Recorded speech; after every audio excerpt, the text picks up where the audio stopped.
crafty friends, it's Sharon Luska here from My Crafty Greetings. Long time no see. I bet you were wondering what happened to me.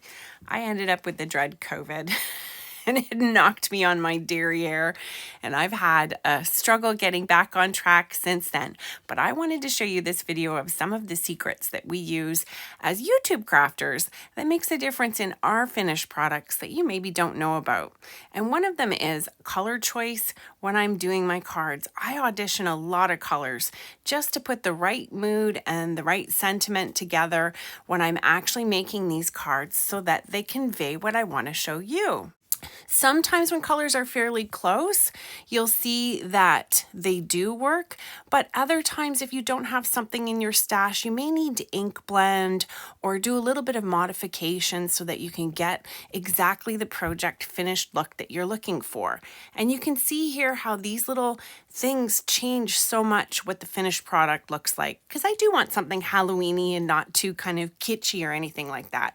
Now, another thing that we do when we're doing this is we know the pieces that we want, we know what we want to use, and this Purr-fect Halloween night die set is fabulous. It has so many pieces if you're looking for something that has some Halloween fun to it, but don't forget some of these dies can actually be used for other things as well. The kitty cat and well, the candy corn maybe not so much, but there's little stars and a moon and some great fun stuff in here. And I see great potential for the cat that pops up out of the pumpkin there.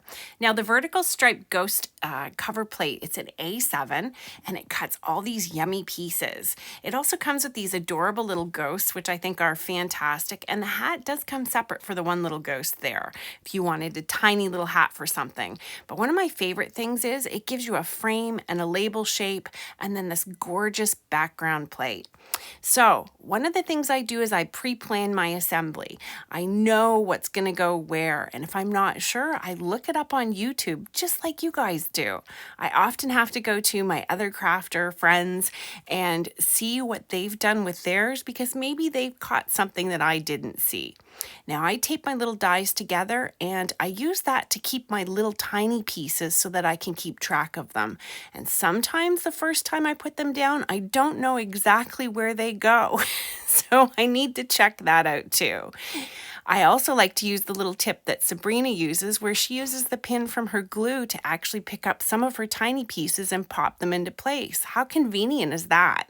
It works just a charm. Frequently, I'll put tiny pieces in place and glue them down to the main body of my project before I color them or add any detail to them. It makes it much easier to hold them this way.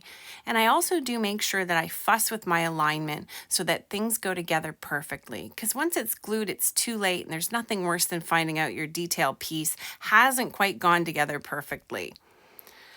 Now a couple of eyeballs here, and I like to skip the little tiny eyeball pieces. That's up to you if you want the dimensional look of eyes when you're putting them on your piece, but I like to just put down the base and then color in the rest myself. Now here's the other pro tip. Using grays when you're using your colored die cuts is a fantastic way of adding dimension and detail that's subtle. Something that is not going to make you have to color your entire project.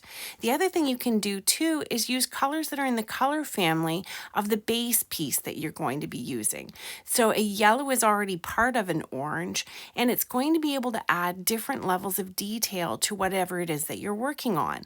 If you see here, this yellow looks quite bright and quite jarring when you first look at it, but you have to remember that on colored cardstock, these are going to dry back quite a bit. And you'll see as I progress with my project here how much of a difference this actually makes.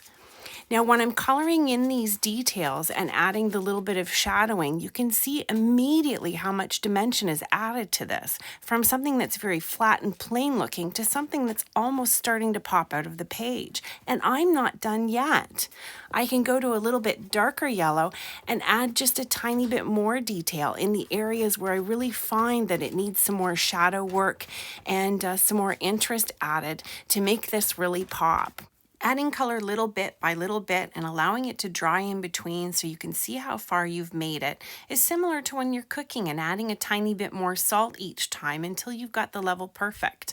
And you can see how it changes the color. Where it was a fluorescent-y looking orange, the addition of the detail has made it look much more pumpkin colored. And now that the glue is dried on my eyes, I find it much easier to add the detail to the eyes with a little bit of magic marker. And later on, I'll use some pens just to fine tune all of this. One of the neat things that you can do too is check your colors and see what they look like over top of your colored cardstock. I like this green because it gives it a brownie color for the stem of the pumpkin. And then the white die cuts are easy because you don't have to dig around in your stash for little tiny pieces of colored cardstock and then die cutting them on their own. A couple strokes of marker and we're in business. Now, overused your glue? No worries. Double check your glue and make sure that you know what it looks like when it dries on top of your colored cardstock before you do this type of thing. And those little crevices where things aren't quite exactly aligned the way you want them, how about using a little bit of shaded magic marker to fill in those gaps so that they're less noticeable? That's a wonderful way to fine tune your project. You can see the difference before I did that and after I did that. Now to seat your detail piece, you can usually add a shadow underneath your project, or you can actually shade the bottom of it. And I like to use two colors when I'm doing this. Now that the indents on my pumpkin are dry, I've decided that they just need a little bit more intensity, and I'm adding the mid-dark yellow to just give that a little bit more punch. And you can see how much of a difference that makes from the pumpkin we started with, just by adding that contouring with Copics or Spectrum Noirs, whatever it is that you want to use. A great tip for fine-tuning those little tiny coloring things is to have a set of Sharpies. They're inexpensive and you can get them in sizes that allow you to do really fine detail. And with the black, I most typically steal a pen from my husband's office and just gel in those little black eyeballs so that they look perfect. Ballpoint pens are fantastic for tiny, tiny detail. Of course, I realize now I forgot to glue in my little ear details, so I'm going to get them sorted. And I wanted to show you these gorgeous little pumpkin leaves that come with the pop-up die, pop-up pumpkin die that is going to be a centerpiece for a lot of projects coming. And of course I had to assemble it and put one of the extra kitties on top. Isn't this adorable? And this isn't even everything that this die does. Now back to my leaves, I do a nice blobby color to add dimension to the leaves, and then I take my Sharpie and I'm going to just put in some of those veining details. See how simple that is? Now here is the whole set of Christmas pop-ups that associate with that pop-up pumpkin. You're going to see more of that coming up soon. It's a foundation piece, it's amazing, and you're going to love what it can do. Now, once my glue is dried, I can Copic color over top of anything. And the next thing I wanted to point out is while you're assembling your cards together, always be dreaming of things that you could do with what you have. Now, I thought since there's lots of Halloween lovers that have birthdays around this time of year, how about Happy Booth Day? Does that sound like spooky fun? I grabbed this die from the Swirly Spider Cover Plate die. It's an A7. It's amazing, and it's not just for Halloween. I'm going to show you a bunch of ways to modify it. But I grabbed this little boo, and the mirror cardstock that I have here is not quite the right green for the project that I have. So I'm just going to add a little bit of alcohol marker over top of that. That is a great tip for expanding the colors that you have. And even silver is a great base to color over top of to make any color metallic cardstock that you want to make. Now, doing a little bit of die cut surgery, that is a brilliant way of expanding all of your supplies and doing something really different and eye-catching that gets people excited about your projects.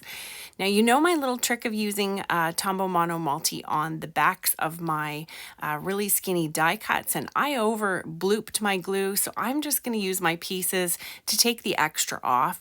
Always take the time to take the extra off because you don't want that stuff squishing out all over the place. And it takes a few seconds, and if you've got a piece of paper handy, you can do it, or if you've got another die cut that could use the glue, go for it. I let that dry a little bit, and then I can take a little bit of Nina Solar White and tack down my pieces or stick them down. If I put them down lightly, I can still move them, and then once I've given them a firm pressure push in place, then they're stuck for good. Now I'm going to do a bubble cut on this, and I think this bubble cut, cloud cut, I'm not sure what it is, but a custom outline. And you can do lots of things for those custom outlines, but one of the things that I always do, or try to always do with my metallics, is give them a little bit of a polish up before I secure my pieces in place. Now, I do a lot of auditioning when it comes to the layout for my projects. I like to try lots of different placements just to see exactly what's going to look right and exactly what's going to put the main focal points of my project in the right place. I sure hope you've gotten some great tips from me and maybe discovered some things that you didn't know. If you haven't subscribed to my channel yet, I sure would love it if you would. And don't forget to give me a thumbs up. Leave me a comment, even if it's an emoji. It just makes my day. And all of these products are going to be listed below. Thank you so much for using my affiliate links. And of course, the thought of using this in another type of card couldn't get out of my mind. A cat popping up out of the box. There you go. And don't you think that's a great video? Ways of using Halloween dies for all year round. I think that's something that I need to do. I've also added the Buy Me a Coffee link to my drop-down box if you wanted to support my channel and help me with this endeavor of showing as many great tricks as I possibly can. But most of all, joining me is the biggest thank you ever.